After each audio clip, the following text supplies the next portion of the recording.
সবাই একটা জীবন্ত লাশ। আমরা এই 13 বছর থেকে আমাদেরকে নিয়ে সিনেমিনি খেলা হচ্ছে সরকারের। সবাই আমরা এভাবে মারা যাচ্ছে। ট্রেনিং সেন্টারে আমাদের কোনো মেডিকেল টিম নাই, কোনো একটা অ্যাম্বুলেন্স নাই, শুধু সুবিধা নাই, ভালো খাবার দেওয়া হচ্ছে না। সবাই মাথার চাপে মারা যাইতেছে, প্রেশার বেড়ে যাইতেছে। হ্যাঁ, আর 810 টাকা করে আমাদের খাওয়ার পাবন দেওয়া হচ্ছে। 2 মাস পরে টাকা পাওয়া যাচ্ছে। আমাদের সবাইকে এভাবে মেরে ফেলা হচ্ছে ট্রেনিং সেন্টারে। এক একজনের বয়স 40 বছর করে, 35 বছর করে, 38 বছর করে হয়ে গেছে। এবার মানসিক চাপ মানুষের সবার বাইরে যাইতেছে সিভিকদের। আমার নাম তাপস শিকদার। আমরা কোতোয়ালি থানা, কুচবিহার ডিস্ট্রিক্ট কোতোয়ালি থানা। অ্যাম্বুলেন্স ওখানে শুনুন, আমরা যখন 2টার সময় মারা যেত তখন ফোন করছে, রিসিভ করে নাই। অ্যাম্বুলেন্স 2 ঘন্টা পর আসছে মারা যাওয়ার। 2টার সময় মারা গেছে রাত্রিবেলা। কোনো ইয়া নাই, আমাদের কেউ বিপি চেক করে না, এভাবে ট্রেনিং পাঠায় দেয়। এখানে এসে সব অর্থনৈতিক দিয়ে পঙ্গু হয়ে গেছে। এর কাছে টাকা নিয়ে আসতে হয়, ওর কাছে টাকা নিয়ে আসতে হয়। ঘুম থেকে উঠে আমরা যাব পিটি, মানে পিটির জন্য যাব আমরা।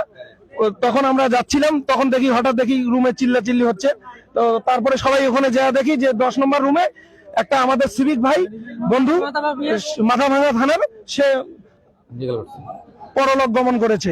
তারপরে আমরা তার জন্য সবাই ছুটে ওখানে আসি। আসার পরে এখন দেখি যে সত্যি আর উনি আর বেঁচে নেই। আর এখানে মেডিকেলের কোনো টিম নেই, একটা গাড়ি নেই। তারপরে সেই মারা যাওয়ার পরে মিটিং এ আমরা যখন ওখানে জড়সড় হলাম, তারপরে 1.5-2 ঘন্টা পরে গাড়ি আসলো, অ্যাম্বুলেন্স আসলো, যার জন্য এখানে সবাই জমায়েত হয়েছে। আর এত অল্প টাকায় সিভিকরা কিভাবে চলবে, তাদের সংসার চালাবে? মাত্র তারা 10,000 টাকা পায়, শুধু 1,000 টাকা তাদের বাড়িয়েছে।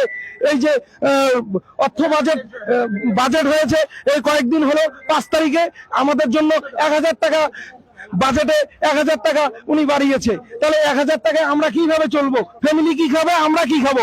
1,000 টাকায় চলা যাবে?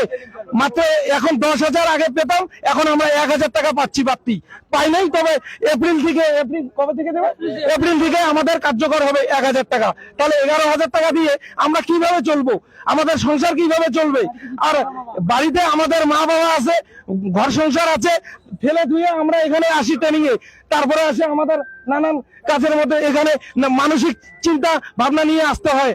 বাড়িতে কিভাবে চলবে, এখানে আমরা কিভাবে চলবো? যার জন্য আজকে এমন পরিস্থিতির টানাবানায় আমরা এখানে এসে পড়ে আছি। মানসিক চাপ, টাকার আজকে ছেলেটা মারা গেল কেন? মানসিক চাপ, টাকার টেনশন। একদিন পর একদিন নাইট ডিউটি, এই মানসিক চাপ, রেলো ডিউটি কি করবে এই টাকায়? সামান্য টাকায়। তার নাম কি? কি নাম আছে? পঙ্কজ বর্মন, মাথাভাঙা থানা। আমার নাম নিরঞ্জন সোম, দিনাটা পিএস। আমরা চাচ্ছি উর্ধ্বতন কর্তৃপক্ষ নর্থ বেঙ্গল আজি সাহেব আসুক, আমাদের সমস্যা জানুক, জানার পরে ওনার ফ্যামিলি আসে, তারপরে নিয়ে যাবে ডেড বডি। এখন মারাই গেছেন, এখন আর নিয়ে যে কি হবে? আসতে দেন না ওনার ফ্যামিলিকে। নর্থ বেঙ্গল আজি সাহেব আসুন, আমাদের কথা শুনুন, পরিস্থিতি দেখুন, দেখার পরে নিয়ে যাবে। আমার নাম স্বপন কুমার বর্মন, শীতই পিএস। এখানে এসে সরকারি যে অ্যালটমেন্ট 810 টাকা মানে খাওয়া পারপাসে আমাদের, সেটা হচ্ছে আগে এখানে ক্যাশ দিতে লাগে, আর গভর্নমেন্টের টাকা ঢুকবে সেই 1 মাস 1.5 মাস পরে। হ্যাঁ, আর খাওয়া এখানে নিম্নমানের খাওয়া।